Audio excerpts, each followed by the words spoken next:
Hello fellow aspirants, welcome back to our channel चलो पढ़ो। आप सभी लोगों का इस चैनल पर बहुत स्वागत है। हम लोग काफ़ी टाइम बाद मिल रहे हैं, लेकिन हम लोग एक धमाकेदार सीरीज़ के साथ मिल रहे हैं जिसमें हम PYQ के क्वेश्चंस को सॉल्व करेंगे। डेली हम 1 वीडियो को सॉल्व करेंगे जिसमें एक टॉपिक को पूरा इंक्लूड करेंगे। तो ये पिछले 10 सालों की PDF में हम हॉप्स को सॉल्व करने जा रहे हैं, ठीक है। तो let's start with the first question. आप देखिए, हॉब्स को मैंने उठाया है, तो जिस क्वेश्चन में ऑप्शंस हॉब होगा या जिसका आंसर भी हॉब होगा, हम वो सारे क्वेश्चंस को डिस्कस करने वाले हैं इस सीरीज में, ठीक है। तो start with the first question. Theory of form and allegory of cave is related with option A Plato, B Aristotle, C Machiavelli, D Hobbes. Hindi में इस क्वेश्चन को आकृति का सिद्धांत और गुफाओं का रूपक निम्नलिखित में से किससे संबंधित है? ए प्लेटो, बी अरस्तु, सी मैकियावेली, डी हॉब्स। तो इनमें से इसका जो answer, so the answer is Plato. Theory of forms and allegory of caves is related with Plato. Okay, चलिए नेक्स्ट क्वेश्चन पे हम लोग चल। नेक्स्ट क्वेश्चन है, who had differentiated between natural and conventional inequality?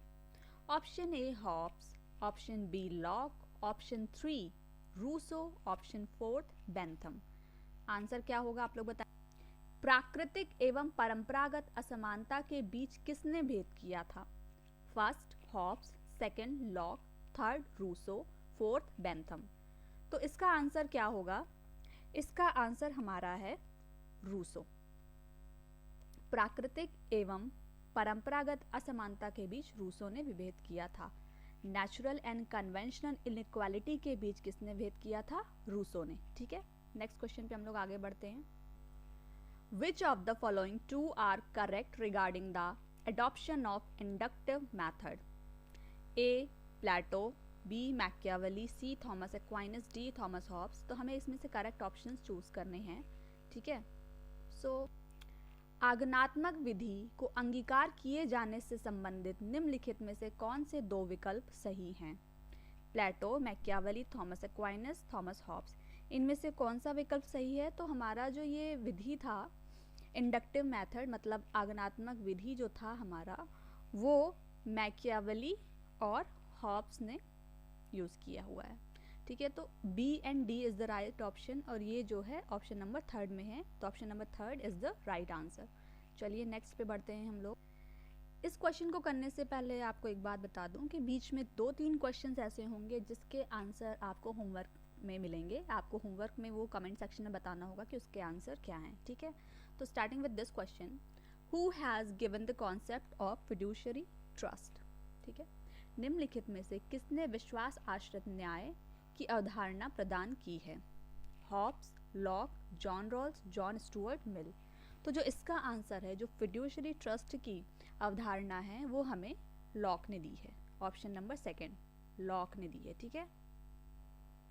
Okay, तो next question पे हम लोग आगे बढ़। Who is the author of email? Email के लेखक कौन हैं? तो हमारे इमाइल के लेखक कौन है आप लोग बताइए। Option A Hobbes, B Locke, C Rousseau, 4 D Plato. तो जो इसका आंसर है, एमाइल के लेखक हैं हमारे रूसो। वेट, एमाइल के लेखक हैं हमारे रूसो। ऑलराइट, रूसो हमारे एमाइल के लेखक हैं। नेक्स्ट क्वेश्चन है, political power grows out of the barrel of gun, whose statement is this? सभी राजनीतिक शक्ति बंदूक की नली से निकलती है, यह किसका कथन है? हमारा ऑप्शन 1 है स्टॉलिन, सेकेंड है माओ जेडोंग, थर्ड है मैकियावेली, फोर्थ है हॉब्स। तो इसका जो राइट आंसर है वो हमारा है माओ Zedong, option number 2 is the right answer, ठीक है। नेक्स्ट क्वेश्चन पे हम लोग बढ़ते हैं। नेक्स्ट क्वेश्चन है हमारा, मैच करना है लिस्ट 1 को लिस्ट 2 से। लिस्ट 1 में हमारे राइटर्स के नेम है Howard Warrender, Edmund Burke, Mary Wollstonecraft, C B Macpherson. Books, list 2 में हमारे बुक्स के नेम है a vindication of right of women with structures on political and moral subject, the political theory of possessive individualism, Hobbes to Locke, reflection on the revolution in France, the political philosophy of Hobbes, his theory of obligation. So इसका हमें मिलान करना है। तो option अगर आप देखिए, इसका मिलान बहुत इजी है। अगर आप ऑप्शन को भी देख लेते हैं और एक का ऑप्शन जैसे मैरी वॉल्सटनक्राफ्ट का जो है, हम सबको पता है कि मैरी वॉल्सटनक्राफ्ट का a vindication of rights of the women है, ठीक है। तो जब हमारा सी का फर्स्ट है, सी का फर्स्ट हमारा ऑप्शन नंबर सेकंड में है, ठीक है, सी का फर्स्ट हमारा जो है ऑप्शन नंबर सेकंड में है, दैट इज दिस वन। तो उसके अकॉर्डिंग हार्वर्ड वार्डनर जो है ए का हमारा फोर्थ है, the political philosophy of Hobbes, the theory of obligation, ठीक है। उसके बाद हमारा बी का हो जाएगा थर्ड, एडमंड बर्ग का हो जाएगा a reflection on the revolution in France. C B Macpherson का हो जाएगा हमारा second, the political theory of possessive individualism. तो हमारा हॉब्स से रिलेटेड इसमें हमें क्या पता चला कि सी बी मैकफर्सन ने लिखा है the political theory of possessive individualism, Hobbes to Locke, और हार्वर्ड वार्डनर ने क्या लिखा है हमारा, the political philosophy of Hobbes, the theory of obligation. So option number 2 is the right answer. Okay, next हम लोग बढ़ते हैं। Okay, the next question is statement question है। स्टेटमेंट 1 हमें दे रखा है, Hobbes' theory of obligation is physical because the subjects obeyed the sovereign out of fear of punishment. Statement 2 दे रखा है, the laws of nature of Hobbes were not mere pieces of advice about the prudent pursuit of self-interest, but were moral laws which dictated duties and were obligatory because they were commanded by God. ठीक है, तो हमें ये बताना है कि कौन सा ऑप्शन सही है। उसके पहले हम लोग एक बार हिंदी का भी रीड कर लेते हैं। कथन 1 कह रहा है, हॉब्स का दायित्व तो सिद्धांत शारीरिक है क्योंकि पूजा संप्रभु की आज्ञा का पालन दंड के दर से करती है। प्रजा संप्रभु की आज्ञा का पालन दंड के डर से करती है। कथन 2 कह रहा है, हॉब्स के प्रकृति के नियम स्वहित के विवेकपूर्ण अनुसरण के बारे में सलाह मात्र नहीं थे, बल्कि ये नैतिक नियम थे जो कर्तव्यों का विधान करते थे, और ये अनिवार्य थे क्योंकि इसकी आज्ञा ईश्वर द्वारा दी गई थी। सो जो इसका स्टेटमेंट है हॉब्स का, ये हमारा स्टेटमेंट 1 भी सही है, ठीक है, क्योंकि जो इनकी थ्योरी ऑफ ऑब्लिगेशन था उसमें इन्होंने बता रखा था कि जो सब्जेक्ट है वो ओबे करती है फियर ऑफ पनिशमेंट के कारण, ठीक है। और जो सेकेंड है उसमें भी इन्होंने दे रखा था कि जो नैतिक जो नियम थे वो कर्तव्यों का विधान करते थे, और ये अनिवार्य थे क्योंकि ये जो है गॉड की आज्ञा थी, गॉड की कमांड थी, ठीक है। Both statement were correct. So इसका जो ऑप्शन है जिसमें दोनों स्टेटमेंट करेक्ट हैं, both statement 1 and 2 are correct. Okay, option इसका first is the right answer, ठीक है, first is the right answer.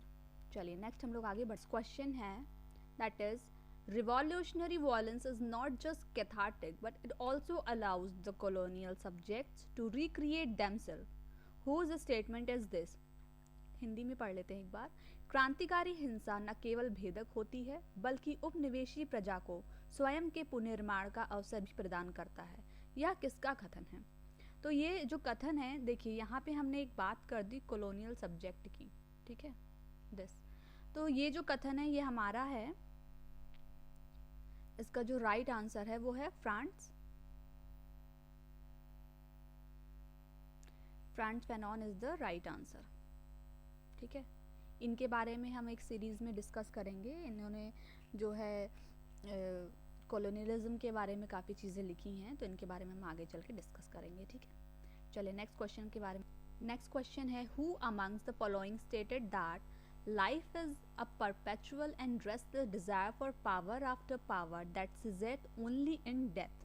निम्नलिखित में से किसका कथन है कि जीवन एक शक्ति के बाद दूसरी शक्ति पाते रहने की सतत एवं बेचैन इच्छा है जिसका अंत मृत्यु के साथ ही होता है? हमारा पहला ऑप्शन है एरिस्टोटल, दूसरा हॉब्स, तीसरा मैकियावेली, चौथा रूसो। तो इसका जो करेक्ट आंसर है वो हमारा है हॉब्स, ठीक है। तो चलिए आगे बढ़ते हैं, we will discuss. Next question is, Who amongst the following wrote The Art of War? निम्नलिखित में से किस चिंतक ने The Art of War लिखी है? Hobbes, Machiavelli, Mao, Rousseau. Correct answer is Machiavelli.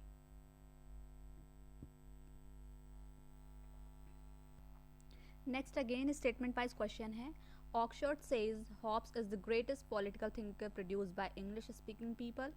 या that is true, and no other thinker can match his philosophical foundation and clarity of thought. That is also true, ठीक है। तो क्या ये जो है both are correct? Okay, option both are correct। तो हमारा ये जो है, क्या ये इसका explanation है correct? Oxford says Hobbes is the greatest political thinker produced by the English-speaking people.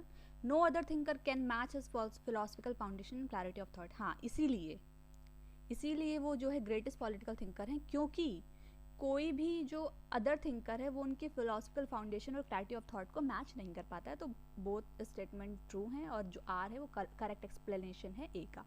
ठीक है, तो option number 1 is the right answer. चलिए फिर नेक्स्ट पे बढ़ते हैं हम लोग. विच political thinker reject Aristotle completely. ठीक है, एरिस्टोटल को कम्प्लीटली किसने रिजेक्ट किया है? हमें हॉब्स ने रिजेक्ट किया है एरिस्टोटल को कम्प्लीटली. ठीक है, नेक्स्ट क्वेश्चन पे हम लोग बढ़ते हैं. Question is power not right is the focal point for Hobbes. क्यों? ऐसा क्यों है? ऐसा इसलिए है कि उस टाइम पे जो इंडिविजुअल्स थे उनके बीच में एग्रीमेंट को गेन करना डिफ़िकल्ट होता था. इसीलिए अगर हम राइट्स की बात करते तो एग्रीमेंट नहीं बन पाता कॉन्ट्रैक्ट पर. इसीलिए हमने पावर की बात करी. पावर के थ्रू ही हमने जो है इंडिविजुअल्स में एग्रीमेंट को गेन किया, ऑब्टेन किया. Okay, so option number 4 is the right answer. Next हम लोग बढ़ते हैं आगे. Whose ideas of the following were incorporated in the philosophical radicalism of utilitarianism? तो this is the right answer, Thomas Hobbes. ठीक है, option number 2 is the right answer.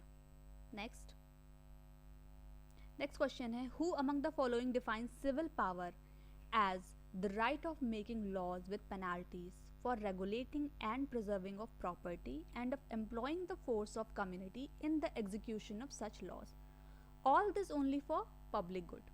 ये जो है किसने कहा था? तो this was said by John Locke. Option number 3 is the right answer. Next question is,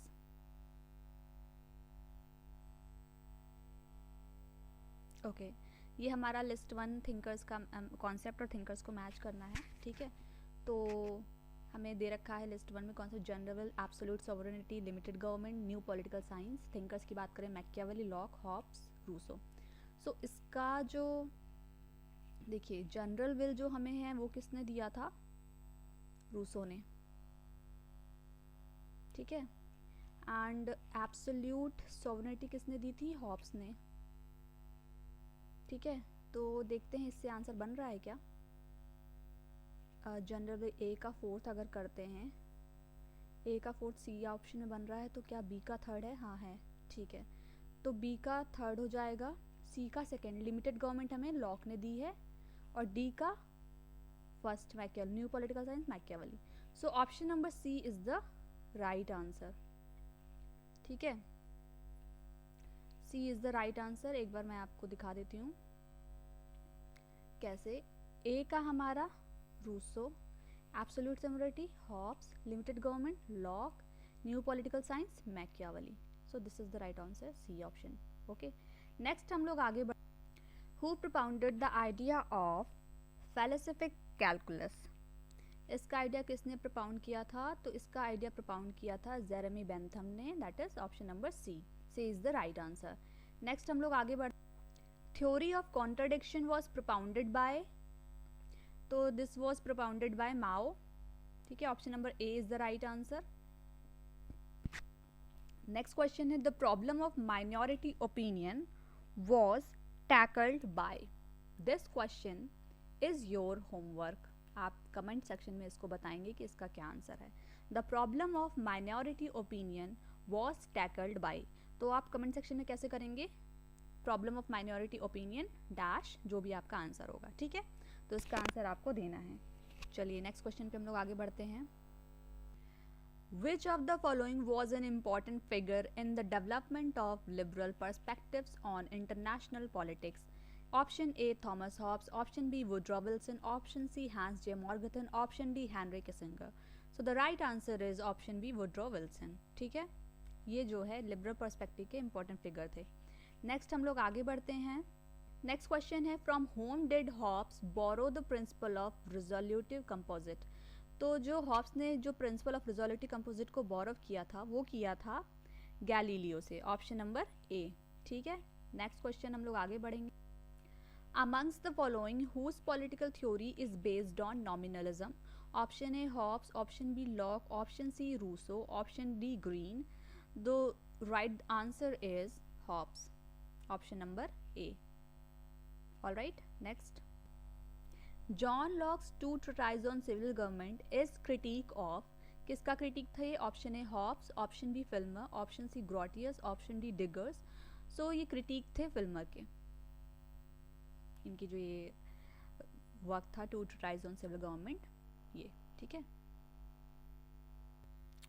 for Hobbes felicity means option A pleasure, option B a continued success in obtaining those things which a man from time to time desire, option C empathy, option D none of the above. Correct answer है हमारा option B, a continued success in obtaining those things which a man from time to time desire. Alright. The natural man will be one in whom strong conscience and steadfast reason have successfully harmonized self-love and sympathy. Who advocated this? Hobbes, Rousseau, Bentham, and so the correct answer is Rousseau, option number B. All right. Next. Locke's essay concerning human understanding was a refutation of option A Hobbes' Leviathan, option B Priestley essay on government, option C Bentham's fragment on government, option D Sir Robert Filmer's Patriarcha. So the correct answer is option number D, option number D, Sir Robert Filmer's Patriarcha. Okay. So the next question is, the public good ought to be the object of legislator. Who said it? Option A Hobbes, option B Plato, option C Marx, option D Bentham. So this was said by option D Jeremy Bentham. All right. Next question हम करते हैं. Who among the following wrote, laws are the rules of just and unjust, nothing being reputed unjust, that is not contrary to some law. Option A Bentham, option B Hegel, option C Hobbes, option D Rousseau. The correct answer is Hobbes. Option C is the right answer. चलिए आगे बढ़ते हैं. Who among the following has compared fortune with a woman? Option A Emanroy, option B Rousseau, option C Hobbes, option D Machiavelli. So Machiavelli has been compared fortune with a woman. ठीक है. Next answer, next question. For whom all existence is simply a matter in motion. Option A Plato, option B Hobbes, option C T.H. Green, option D Rousseau. So जो matter in motion की बात करते हैं वो है हमारे option B Hobbs. Okay. अगर Hobbs की जो सीरीज़ है, जो शॉर्ट नोट्स की मैंने एक सीरीज़ कराई थी, उसको आप लोग एक बार डिटेल में चेक कर लीजिएगा. वो मुश्किल से 10 मिनट्स के अंदर की वीडियो है. उसमें आपको ये सारे जो कॉन्सेप्ट्स हैं मिल जाएंगे. ठीक है. तो मैं डिस्क्रिप्शन में उसका लिंक डाल दूंगी, आप लोग एक बार चेक कर लीजिएगा. Okay. So the next question is, who among the following political thinkers are generally regarded as founders of philosophical approach? Option A Plato and Aristotle, option B Hobbes, Locke, Rousseau, option C Jeremy Bentham and J.S. Mill, option D Kant and Hegel. So the correct answer is absolutely Plato and Aristotle. यही हमारे जो founders of philosophical method approach के हैं. ठीक है. Okay. So the next question, who is the propounder of labor theory of value? इसके propounder कौन थे labor theory of value के?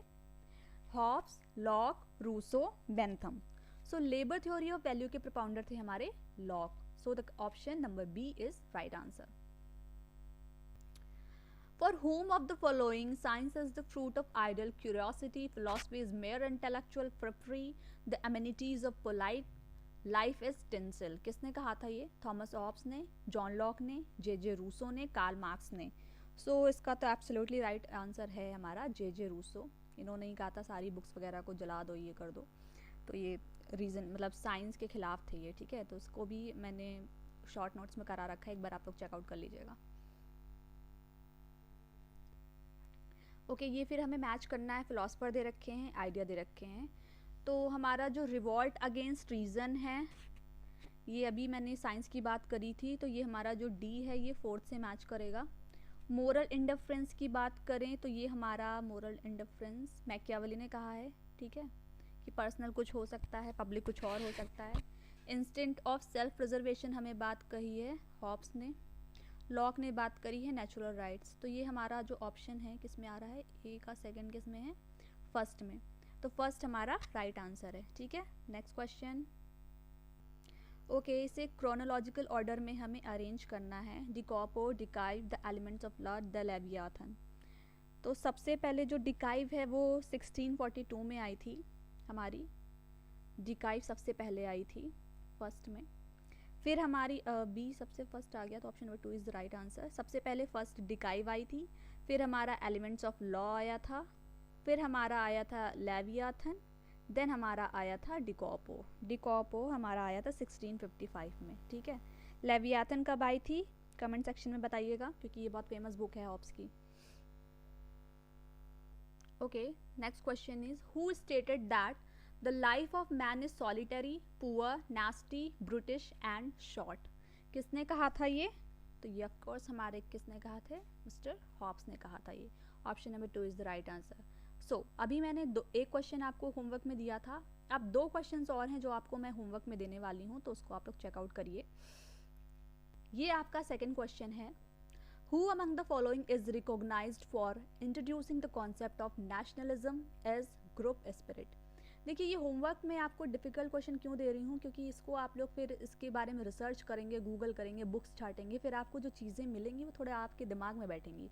दैट इज़ वाई जो होमवर्क वाले क्वेश्चन है मैंने आपको बहुत सिंपल सा नहीं दे रखा कि किसने कहा था नेस्टी और ब्रिटिश लाइफ है ना, सिंपल आप लोग हॉब्स कह देते हैं। मैंने ऐसा दिया है जिसको आप रिसर्च करें, उसके बाद आप उसका आंसर दें। जो पहला क्वेश्चन था उसको, उसके बाद ये सेकंड क्वेश्चन है this one, who among the following is recognised for introducing the concept of nationalism is group spirit. इसका आपको होमवर्क में देना है, और होमवर्क कैसे कहेंगे उसका क्वेश्चन डालना है कि nationalism is group spirit recognised by, ऐसे करके फिर आपका आंसर देना है जो भी हो इसमें से चारों ऑप्शन में से, ठीक है। नेक्स्ट एक और क्वेश्चन है, जो 3 क्वेश्चन होंगे, तो एक और क्वेश्चन आपका है वो है, just wait. So last question for homework is, with which author's book J.S. Mill's essay on liberty is fit to be compared? Option A है Milton's Areopagitica, Locke's essay on human understanding, Sir Robert Filmer's Patriarcha, Hobbes' Dicopo. So the thing is कि आप pronunciation में मत जाइएगा, may be कुछ हो ऊपर नीचे, बट इसको भी आपको आंसर में बताना है। सो ये आपका लास्ट क्वेश्चन है। तीनों क्वेश्चन के जो भी आंसर दे देगा, इसका मतलब उसने काफ़ी अच्छे से रिसर्च करा हुआ है। अगर उसने बिना रिसर्च करे इसका आंसर दे दिया, इसका मतलब उसने काफ़ी अच्छे से पढ़ा है। रिसर्च करके आंसर दिया, इट्स मीन कि he is capable to do JRF, ठीक है। तो आप लोग कमेंट सेक्शन में इन तीनों के आंसर दीजिए, और अगर नहीं मिल रहा है आपको, फिर भी आप कमेंट करके बताइए कि I am not able to find this, तो मैं आपको नेक्स्ट लेक्चर में आपको इस तीनों के आंसर बता दूंगी, ठीक है। सो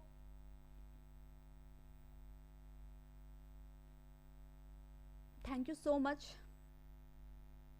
नेक्स्ट सीरीज़ मैं लाऊंगी इसी तरीके की अच्छी। ये आप लोग समझ लीजिए कि पास्ट 10 ईयर्स के जो क्वेश्चंस है ना, उसका निचोड़ है हॉब्स का, ठीक है।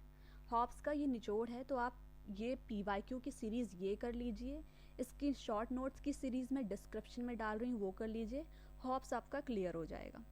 ऐसे ही आप लोग, हाँ, थोड़ा सा अगर आपको अपने अतिरिक्त पढ़ना है तो एक बार आप उसको विकिपीडिया पे हॉब्स डाल लीजिए, थोड़ा सा पढ़ लीजिए, या ऐसा डाल लीजिए हॉब्स UGC नेट, तो जो थोड़ी बहुत शॉर्ट नोट्स टाइप के गूगल पे आ जाएंगे, आप उससे पढ़ लीजिए, तो it is more than sufficient for you to crack this exam.